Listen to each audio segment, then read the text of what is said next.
We want to get the best estimate of what you know, truly what you know, not what you memorized. GMAC staff are not sitting there saying this should be an easy question, this should be a hard question, this is how we're going to label it.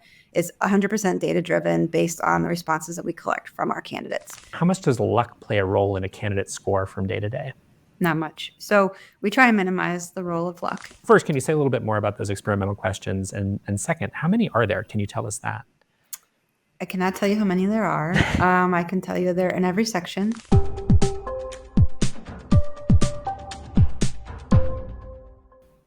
Hey everybody, Charles from GMAT Ninja here. We get all kinds of questions about GMAT scoring. How does it really work? Unprecedented thing today, we're going to talk about how GMAT scoring works with one of the people who designs and implements the scoring system, Jaime Malatesta, Senior Psychometrician, Research Manager at GMAC. Jaime, thank you so much for doing this. My pleasure. Hello. In just a sentence or two, what's a psychometrician and what is it that you do? So we measure psychological attributes or latent traits like personality traits, knowledge, your readiness to succeed in business school. We measure things you cannot measure with a ruler. So things you cannot see or, touch and feel. We can't measure, these types of latent trait constructs. So we specialize in assessment design and use various statistical modeling and measurement models to build assessments. Perfect. Okay, so what we're going to try to do today is, if you're a test taker, we're going to try to tell you things about the exam that are useful to you and not get into the weeds on the technical stuff. There's all kinds of crazy stuff that Jaime does. She's a lot smarter than I am. Maximum likelihood estimation and free parameter logistic models and item information functions. We're going to try to step away from all that stuff and just talk about sort of the layperson's essence of this as best we can. Let's start with one of those questions we get all the time. Why am I taking this exam? What exactly is it that the GMAT measures? I'm filling in a bunch of little bubbles. What are we really measuring here? What does it do? Yeah. So the GMAT, we aim to measure your preparedness or your likelihood to succeed in business school, whatever program you choose to enter. So we're trying to predict your success, basically, in one of these programs. So we have data insights. We measure, how well can you sort through different data sources of information. How well can you read and verbal reasoning? How well can you sift through information and comprehend it and think critically about what you're reading?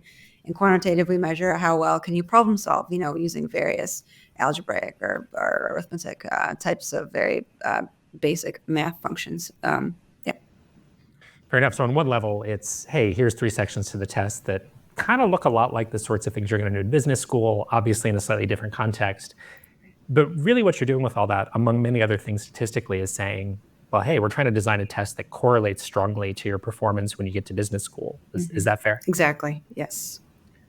Okay, let's get into the scoring system, which again, on a test like this is one of the things that I think can feel the most confusing to people who are maybe new to the GMAT and trying to take it and going, what does this score mean? Where does it come from?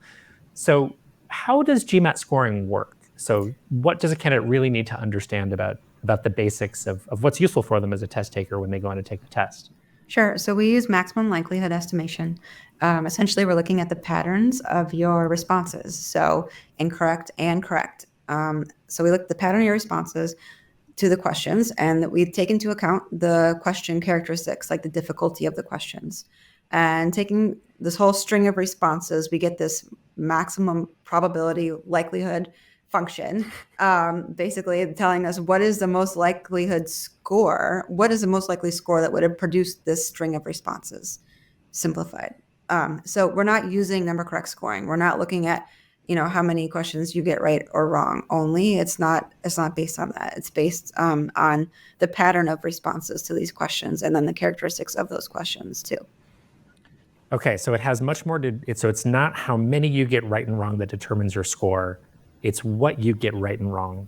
Yes. And the whole idea of the adaptive test is that you're trying to make sure that every test taker, every step along the way, every question they see is tailored to help the test learn more about them. Right.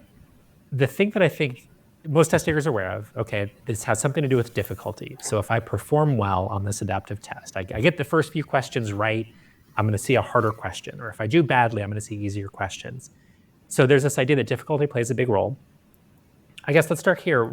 Say more about, the role that difficulty plays. Like, is that the only thing that's considered here in terms of that selection of which question you're going to see?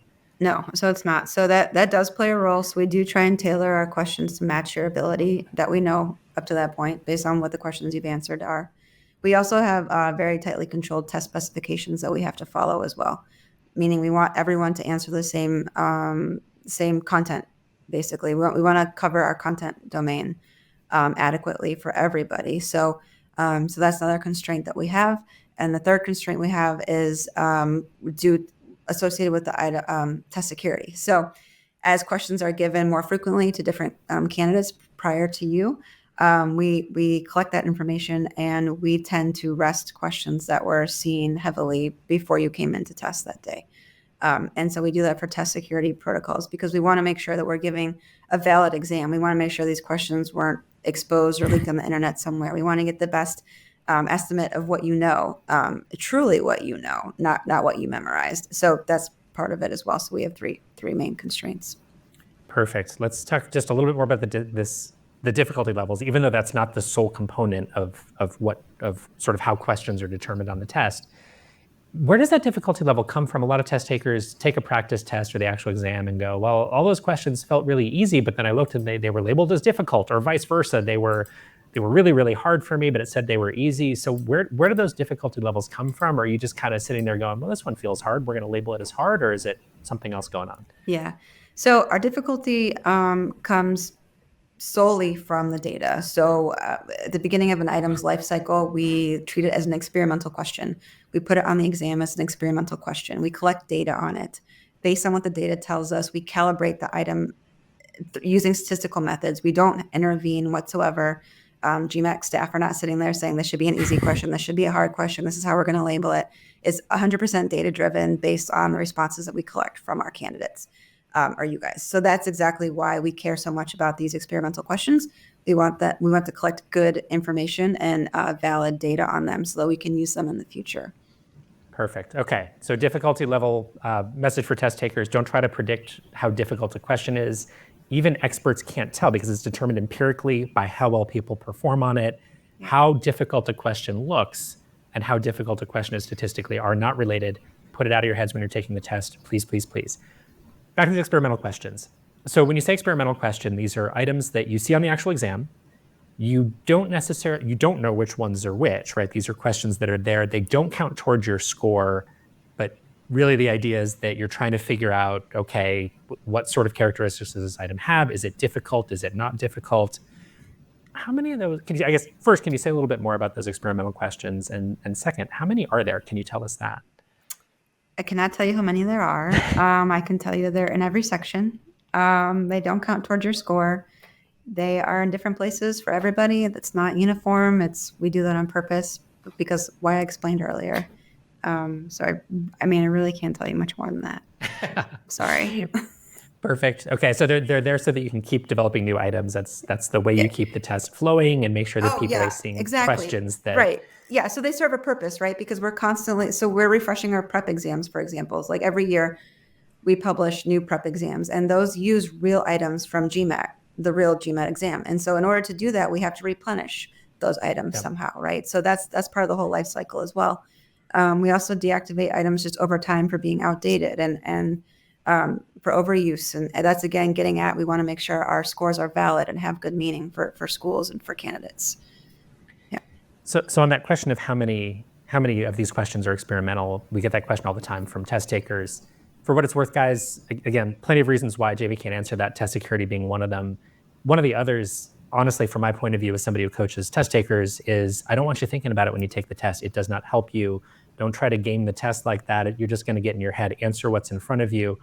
If you're really curious, most other exams where the number of experimental questions have been made public, it's somewhere in the 15 to 25% range. Maybe it's a similar number for the GMAT. Maybe it's not. I don't know. Jamie won't tell me, and that's great. As a test taker, please don't worry about it. All right, next topic. One of the questions we get all the time is, well, wait a minute. I'm only answering 20 questions, for example, for data insight.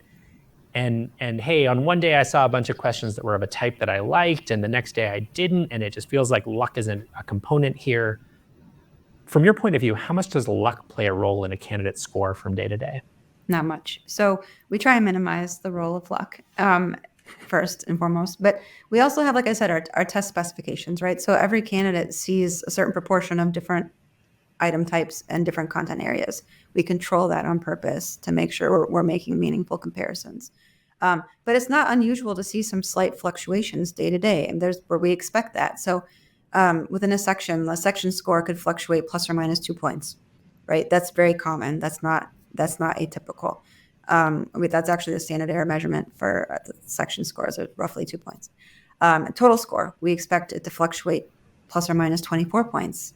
That's also not atypical or unusual. So it could be that you're not feeling well that day. There's going to be slight variations in how you perform day to day, and we expect that. Yeah. Okay, so the idea is that the test is so standardized, right? Everybody's seeing the same fundamental content. It might feel slightly different from day to day. Maybe you saw a little bit more of one question type or another, but because it's all meant to be standardized, it's all measuring the same things, everyone's having fundamentally the same experience. But there is some sampling going on, right? So if you're picking 20 questions out of theoretically, there's an infinite number of data insights questions. Yeah. You're picking 20 of them. There is a little bit of sampling error there. The same way there might be on a public opinion poll. Yeah. We're familiar with the idea that candidate A is ahead of candidate B by 3 points, plus or 4 points margin of error. Fair to say that it's analogous to a margin of error where, yeah, a little bit of fluctuation, but that comes out to 24 points or so based on that sampling. Is that a fair assessment? Yeah, that's fair. Right. Okay, last question for you, Jamie. Practice tests. So we get the question all the time, usually from test takers who felt like something was different between their actual test day and their practice test. How similar are those practice tests at NBA.com? How similar are those practice tests to the real thing? So the practice tests use the same exact scoring algorithm as actual exam. We use old retired GMAT items, so they have item statistics that are valid for the new GMAT exam. So that is all the same. The difference that we have in the practice exam is there's no experimental questions. So all the questions count towards your score. And so that is the biggest difference. And that's really the only meaningful difference that there is in the practice exams. And we did that on purpose to try and give more information, more diagnostic information to candidates as they prepare for the actual exam. Perfect. So the practice tests, all retired questions, calibrated, designed in exactly the same way as real ones because they came from the real test. Yep. Algorithms the same, only small differences, no experimental questions. So if you're out to take the practice test to learn more about yourself, which is the whole point, you're actually going to get more information than you would in theory if it was just like the actual exam. Right. That's right. Perfect. All right, I love it. Jamie, thank you so much for doing this with us. Thank you.